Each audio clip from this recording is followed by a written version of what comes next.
We've been getting a lot of requests for me to actually just talk about stories in that chapter, explain the chapter a little bit, and give some stories, in which I'll do. You can still listen to the whole book on Spotify and iTunes if you want to do that. Chapter 3 is called Loyalty, and let me tell you a little bit about loyalty.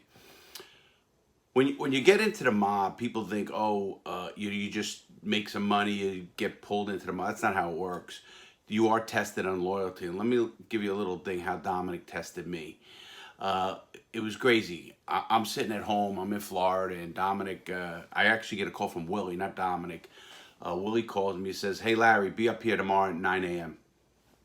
I hang up the phone and just go up. I get a plane ticket back then. You didn't need IDs or anything. You can actually just go to an airport and pay cash. This was in the late 80s. So all you had to do was just go to an airport, give them $200 if that's what the ticket was, and get a plane ticket. Look, you can say any name you want. But anyway, I get on a plane. I get there. I get to Kennedy Airport in New York. I'm coming from Fort Lauderdale. And it was really crazy because I was a nut job back then. And the first thing that would happen was I'd get picked up by My Way Cab Service, which was a mob-owned cab service that we had. One of the guys in the mob owned the cab service. So anyway, he'd pick me up. The guy would pick me up, some driver, and the first thing he would do is give me a pistol because that's what I wanted. Why did he call me up? He goes, Larry, you passed the great test. He goes, we didn't know if you were getting too big for your britches. You're making a lot of money. You're doing a lot of stuff down in South Florida. We didn't know if you were making too much money and you wouldn't answer. And I learned a great lesson. I'll tell you why. Because it shows that where your loyalty is. And I did that with my crew. I'll tell you a quick story. A junior guy who worked for me, I had a rule. You either answer your beeper. Back then it was beepers. If you didn't answer your beeper, you better be dead or in jail. Only ways you didn't answer that beeper. So one night, I had a clubhouse built where I had my limousine and made it into a clubhouse where I had bookmaking operations, the whole works. And I texting Junior. Junior doesn't answer. I end up at about 4 in the morning. I come back to the clubhouse, and we had a room in there with a pull-out bed and kitchen, and the other side was the limo, and it was a warehouse that we built out. So anyway, I take out a 357, silver 357, never forget it. And I take it and I point it right near Junior's head, on the side of his head. He's sleeping. And I pull three shots. Boom, boom, boom. Junior flew out of that bed, shaking. He didn't know what to do. He didn't know what I was going to do. And I said to him, you ever fucking not answer my beeper? You ever not answer my beeper? You're not gonna live. And boy, was he scared. And I'll tell you what, he always answered no matter what after that. And the word got out. It was a one-time thing. I learned it from Dominic, and I passed that down to what I did. That's part of loyalty. And that was a test, and I talk about that test. I also talk in loyalty and why you need the loyalty, and you talk protection. You need to be protected. Not that, a lot of people think the mob's all this, loyalty and all the stuff. Trust me, when I was in prison, they didn't give me any money, didn't do any of that. So that's BS. But I'll tell you where the protection comes in. I was making a lot of money. I'm robbing a lot of jewelry stores, and I'm making a lot of money. And when that happens, people get to know who you are. They know you're making money, and that circles, the criminal circles, people know who they are. And you didn't want to be not connected and protected by one of the families. So I was protected by the Gambinos. I was a Gambino associate because I was making a lot of money. I'm kicking my money upstairs, and nobody wants to disrupt that money-making flow. So I'm not going to get kidnapped, and I'm not going to be, I'll tell you, the story about that later, but you don't want to be kidnapped, and you don't want them to get your money, and they will get your money. And so you had to be protected. And it's funny, people say, well, why did you join the mob? It's a meeting and all that, but that didn't matter. People knew that was his spot. So he comes in, walks up, he talks to Willie for a few minutes, and I'm sitting there, looks at me, gives me the finger, come over. I go to the back again. I explain to him the same story I do to Willie. And Dominic goes, I'm going to try to quash this. This guy's a made man. He goes, and this is going to be rough, but you got to apologize and all that. And I said, of course, Dom, whatever you want. I'm just thinking I was going to get killed, and I'm still worried, So Dominic brings me up to the front of the bar. He talks to the guy. He says, listen, I said, man, sir, I'm sorry. I really didn't know who you are. I says, I didn't mean any disrespect to you. And he's still, I don't give a shit. I'm the kid. And now he's with Dominic. Now, Dominic's a powerful guy. Dominic used to go to Paul Castellano's house. I used to go with him. Paul Castellano's house was the White House in Staten Island.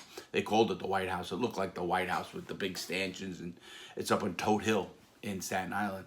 So Dominic gets mad, leaves, gets on the phone. Very rarely touches the phone in this place, but no one ever says a few words, comes back and says, get out of here. Anything happens to this kid, you won't make 6 o'clock tonight. You're going to call me and I'm going to come and do all the, all my pizza race is gone at pizza. So we do that. I end up, I light a fire in the garbage can that's against the wall going into the back. Lock the place up real quick. Go. My wife doesn't know anything that's going on. We go to our couple's house. We're there. We're in the jacuzzi. We're hanging out for hours. No beep. You get the beepers. I'm getting no beep. I'm saying, what's going on? Why no beep? And I didn't know what was going on. So on the way home, about midnight, I pass the pizzeria and it's dark. Nothing. No fire or anything. So I open up the pizzeria, I go in, and sure enough, the fire went up the wall, but it went out on its own. Just went out on its own. And I said, oh, man. So I said, I got mad. I ended up lighting the pizza boxes that were stacked.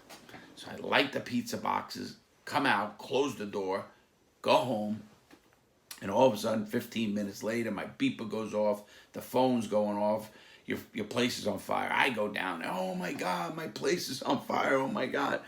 And the firefighters are putting out, I end up burning the whole plaza down. Where the tables are and stuff. You sit down, your champagne rooms, they call them now, but it's the high play area.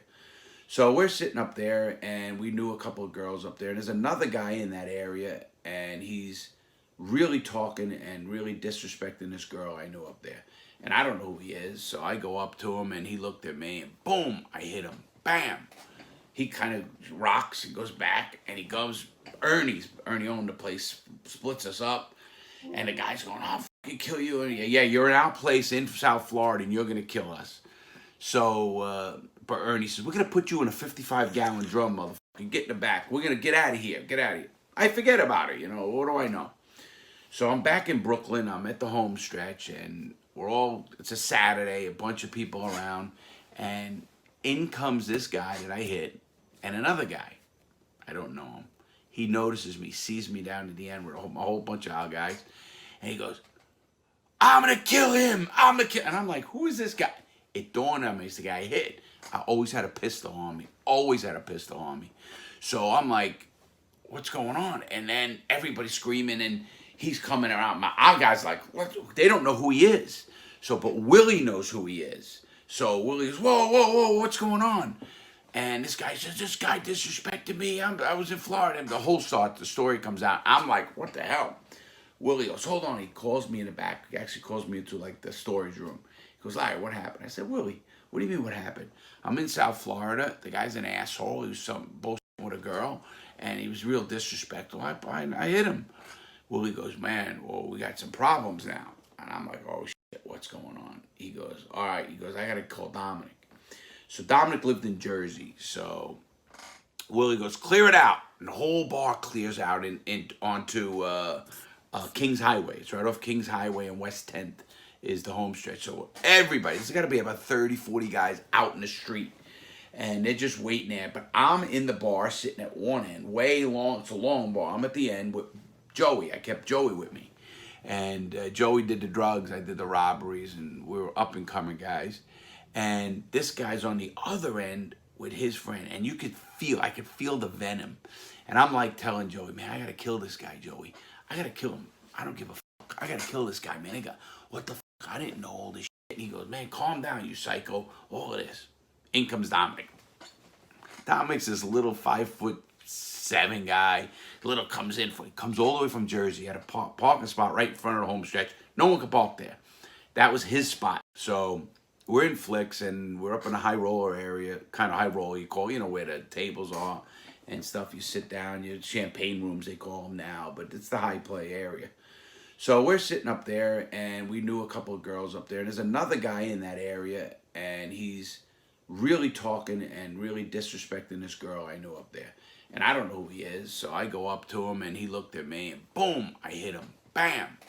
He kind of rocks and goes back, and he goes, Ernie owned the place, splits us up, and the guy's going, I'll fucking kill you. And yeah, you're in our place in South Florida, and you're going to kill us.